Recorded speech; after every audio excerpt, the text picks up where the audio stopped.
kekayaan itu bagi orang yang tahu kehidupan, dan karena itulah dijelaskan para ulama, itu tentang rasa, bukan tentang angka. Kekayaan itu tentang rasa, bukan tentang angka. Keliru orang mengatakan tentang angka, enggak. Makanya Nabi kita SAW menyatakan apa?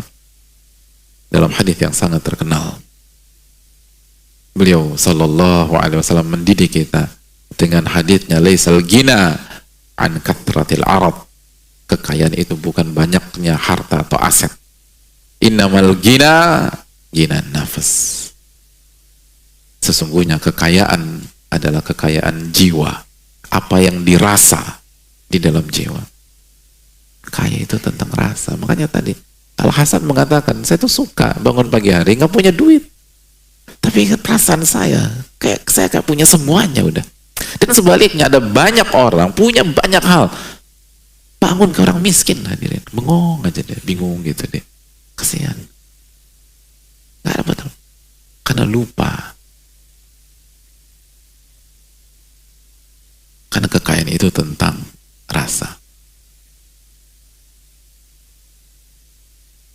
Itu yang perlu kita camkan, itu yang perlu kita renungkan. Kita tuh nggak akan mendapatkan rizki yang paling mewah kecuali beriman dan beramal. Itu harus kita yakini, hadirin. Ilmu nafi. Makanya kan sebagian ulama klasik mengatakan seperti Malik bin Dinar dan lain-lain. Lau adimal muluk wa abna'ul muluk. Dijelaskan sebagian mereka bahwa kalau pemilik kerajaan itu tahu, raja-raja dunia itu tahu, dan pangeran-pangeran itu tahu apa yang kita rasakan ketika kita hidup dengan ilmu yang bermanfaat, ketika kita hidup dengan iman dan amal soleh, maka mereka akan cemburu dan mereka berpikir mereka bisa merampas dari kita dengan cara mengeksekusi kita, karena mereka nggak ngerti, karena mereka melihat betapa tenangnya hidup kita. Oleh karena itu, hadirin Allah muliakan, makanya sebagian ulama klasik kan mengatakan ahlud dunya kharaju minad dunya walam yadhuqu ma huwa ahla minad dunya. Ini ironinya dunia, hadirin. Ahli dunia itu ketika meninggal, mereka tidak pernah dan belum pernah merasakan hal yang paling indah dari dunia.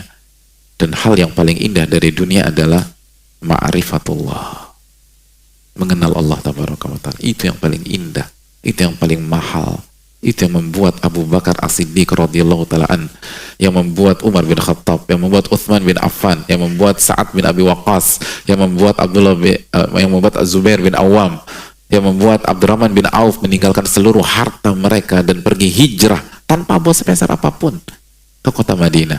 Kenapa, hadirin? Karena mereka mengerti hakikat.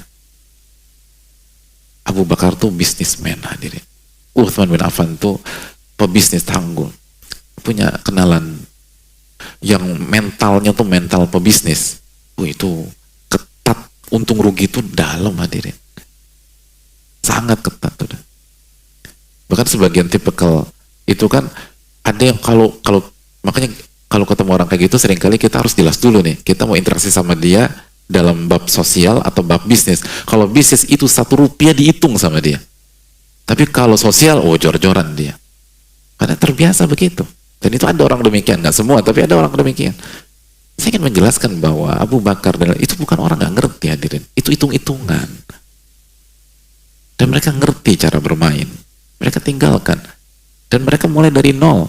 Bahkan ketika mereka merintis kehidupan mereka di kota Madinah, banyak di antara mereka lebih nggak punya duit dibanding kita pada hari ini. Tapi nggak punya uang, nggak punya apapun. Dan mereka punya iman, mereka punya athiqah billah, mereka punya rasa yakin dan percaya kepada Allah Subhanahu Wa Taala. Mereka yakin bahwa rezeki mereka di tangan Allah, dan tidak akan wafat kecuali rezekinya dibayar sempurna atau dikasih sempurna oleh Allah Subhanahu Wa Taala, sebagaimana dalam hadis. Oleh karena itu, hadirin yang Allah muliakan, kita harus banyak fokus dalam masalah ini.